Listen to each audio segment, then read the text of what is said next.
how does life change, and kind of emotionally more than kind of materialistically, when you start to earn money? So make some really good money. So right now, for example, you know I don't really have a choice about whether I want to interview Charlie Carrel or not, right? It's like I do want to interview you, but I'm like, I need to do this. I need to make money, right? I'm kind of guessing you don't need to do this. You don't need to play poker. Like, I can't wait to be in that position so I can thrust 100% of my time into charity. And it just seems all exciting.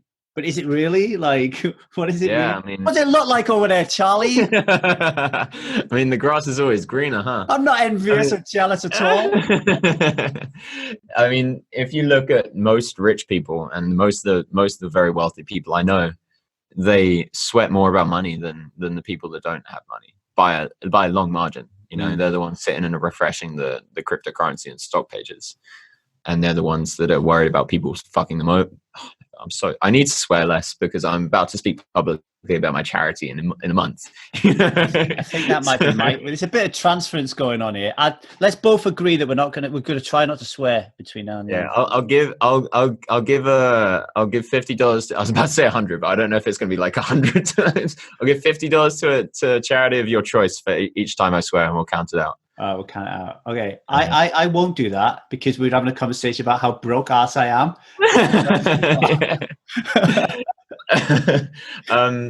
So it's definitely, I don't think I'm much happier for having money. I definitely appreciate the freedom that it's given me and the experiences that it's given me. I think that I'm happier for the fact that I've had time to explore myself, and I've had time to find peace in myself and to work with my trauma, and to travel and meet people that could help me with these things and that could help me kind of explore what I wanted to do in the world as well. But I still feel quite a heavy responsibility that I put on myself sometimes. And it's not a rational one, because the best way to interact with the world is to not be harsh on yourself. But I am quite harsh on myself at the moment, because I really do understand the value of money. I speak to a lot of people who are very, very, very poor, like the bottom of the rung of modern society. And I see how far money goes, and I see how much £5 can mean to them, or even 50p can mean to them. And being somebody who wants, all I want to do is just help people who are suffering, and bring joy to their lives. It's my life goal. And I get really harsh on myself sometimes if I'm bad with money, if I even in poker sometimes. If I'm just like, oh, man, I should not have done that. I shouldn't have bought into that tournament. That was really stupid. I just punted that off. That was so silly. I'm not stressed about how much money I have, and for myself, because that to me has always just been a number on like points, but I can get a little bit down about how impactful that money that I have or don't have is. You make an important point there that I don't hear talked about too much, is actually when you want to work on yourself and work on your mental health and work on your physical health and learn and educate yourself, money comes in quite handy. Me and Liza were just talking. I read this book. I actually interviewed him for the Poker podcast, Dr. Will Cole.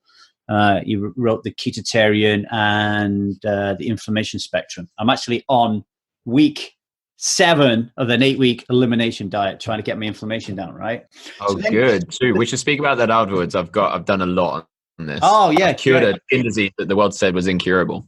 Oh wow, we'll definitely have a chat about that then. And so then I go to his website, and I'm like, okay, so I'll get my blood test results done with him, and I'll get my wife's done, I'll get my kids done. And then you look at it and you go, oh, that's how much it costs? Okay, I don't have that money. So, that can act as like a driving agent to kind of be motivated to get that money. But wow. And it's not always about, put health before, all this. Sometimes you just can't. So I imagine that is a big help to get like the attention of some really good thought leaders, for example, or really good spiritual coaches that you maybe wouldn't be able to get if you didn't have the money, you know? Yeah, I mean, the really good people, they don't care if you have money or not. That's the really good thing. But to put yourself out in a catalytic situation where you might run into the right people, that can involve money. I would say that so to cure the skin disorders I had with a multitude of other symptoms, including like brain fog and food intolerances and stuff, I spent tens of thousands of dollars speaking to the best scientists, the best holistic coaches, the best shamans, all of these different things. And the only information that I found that truly worked and has worked for tens of thousands of other people was near free. And I really do find that the best people who have the best intentions and the best answers tend to want to give away their products for as cheap as they can. If you're enjoying the way that I'm speaking about poker, teaching poker, I do have a website, charliecarrel.com. Link is in the description below. You'll find on there a mindset masterclass, which I think is the most important, teaching you how to deal with tilt, anxieties, ambition, things like that. You'll find a poker masterclass completely teaching you how to restructure the way that you think about poker. And you'll find a complete archive of the bankroll challenge.